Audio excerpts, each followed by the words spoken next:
How to activate Macy's credit card online. Let's get started. Launch your preferred browser. At the top, you're going to see the search box. Over there, type in www.macys.com/activate and then search for it. With that, you'll be directed to this kind of page. Now from here, you are able to activate your credit card. All you have to do is fill this. First up, go ahead and type in your card number. Then type in the name as it appears on your card.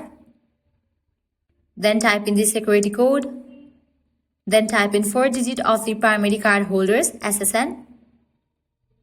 Now I can check in for this option, add this card to my wallet. After you provide all the details, you can go ahead and click on verify and continue with the process to activate your Macy's credit card online. So this way you can easily activate Macy's credit card online. At the end, if you guys find this video helpful, don't forget to like, share and subscribe to our channel. Thanks for watching.